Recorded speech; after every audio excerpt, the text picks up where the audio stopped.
She has difficulty sleeping because she wakes from pain every time she moves. Okay, so sleeping is something we all have to do, and it is very habitual. Okay, so if someone only ever sleeps on their back, it is very unlikely that you're going to convince them to start sleeping on their side.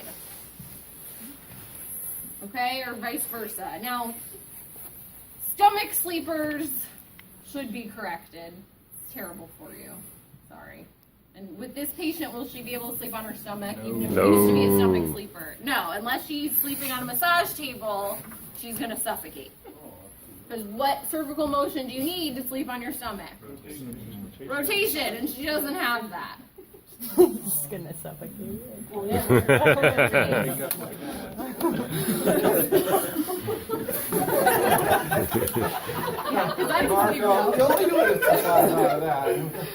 Okay, so what position do you normally sleep in? What do you mean? Sleep, not other bed activities. Okay. Why are you so scared? Do you sleep on your back or on your side? On your side? Okay, and I've heard you've been having difficulty sleeping. Is that true? Okay, so I want to see if we can figure out a way to position you on your side that's more comfortable so you can get some better sleep. Okay. Does that sound okay? Okay. You're doing something that will directly benefit them and they can take it home with them. Okay, so we're going to have a few different options here. We're actually going to start on your back. So break character for a second. Just go ahead and lay it. Break it. Flexion. So what's wrong with this picture? He's like, He's not in neutral. it's like it's slight flexion and Slight flexion. contraction. Yeah. Okay, so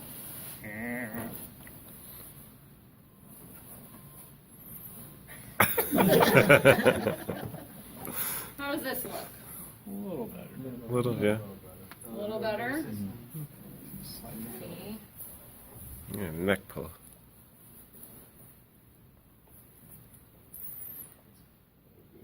You still in slight extension? Flexion. Well, extension No, because the back extension. band's coming back. So he's still in a little bit of extension. Yeah. It's like So you're gonna put the pillow over his face. I gotta de-poof it a little.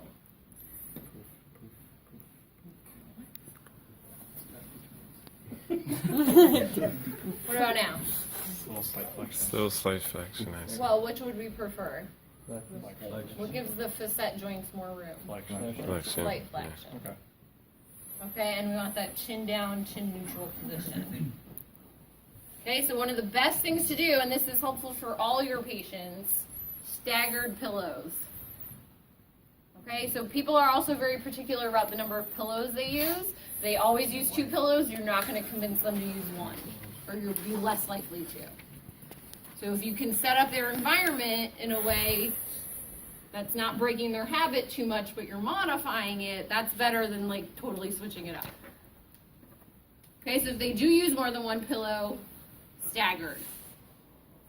What if they use 3 pillows? They're weird. Under the legs. No, we don't say, oh, you use 3 pillows under your head, now you're putting 1 under your legs. No. Beat 'em. Okay, sit up for a sec. Oh. Okay, and lay back. Okay, so we have them angled up, but still in neutral. Staggered pillows. So now I have 1 under the shoulders, 1 under a little bit higher shoulder neck, and then 1 directly under the neck. Because having that direct contact with the neck helps support the curvature. What curvature do we have in the cervical spine? Lordosis. So that's where a little roll can come in handy too. Okay, if they don't want to do the staggered pillows, sit up again. Like let's say they like to do 1 pillow. Well, first of all, if you use 1 pillow and come on down and put it directly under the neck, the edge of it, that can be a little bit more supportive. Or we can move this here and put our little roll under the neck. Too small. Yeah, it's a little small for him. Okay, everyone has towels. They can make a towel roll. Depending on the size of the towel, you can make it thicker, thinner. You can also make it longer, because then guess what? Once they roll onto their side, they're supported still.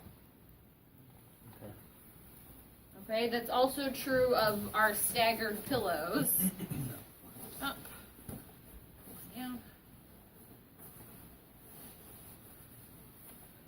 Poof. And roll onto your side.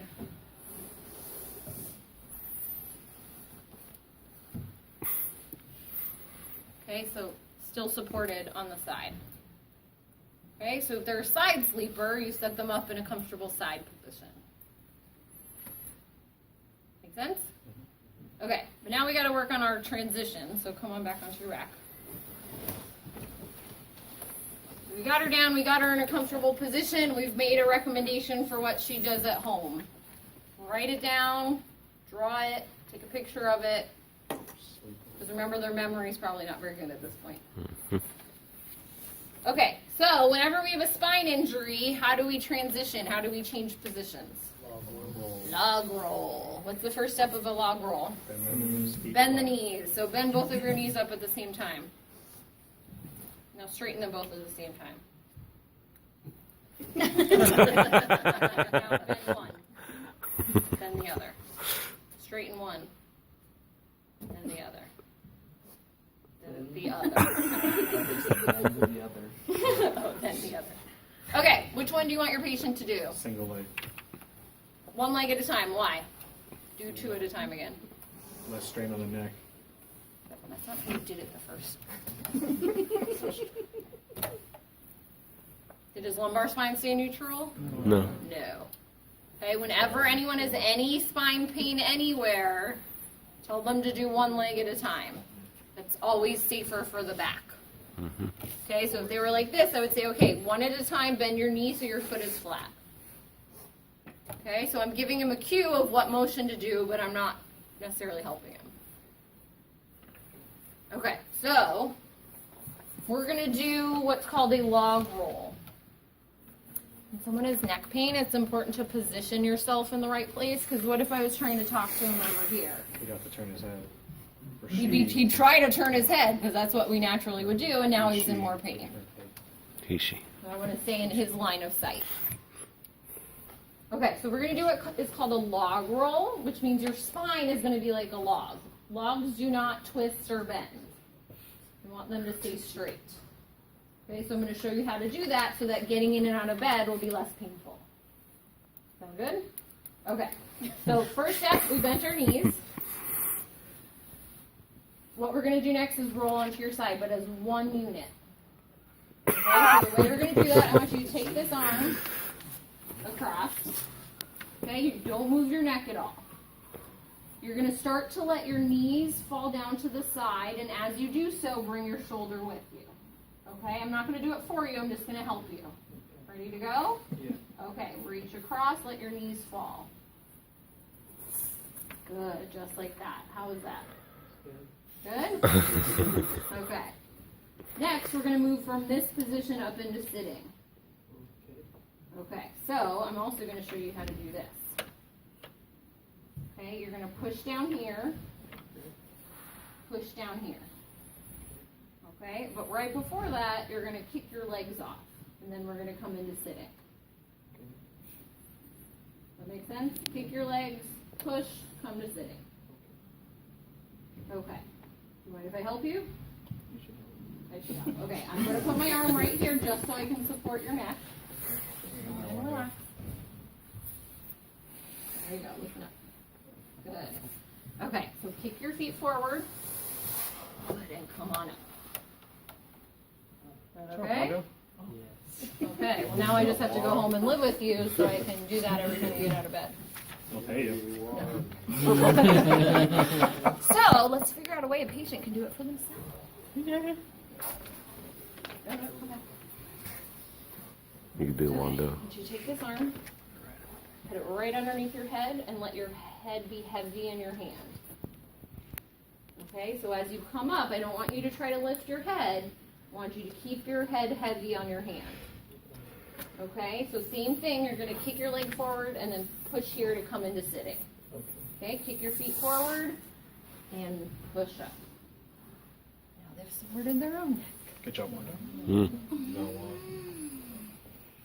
Okay, so practice staggered pillows and then practice verbalizing and going through the motions of teaching your patient a log roll. Thank you, Wanda.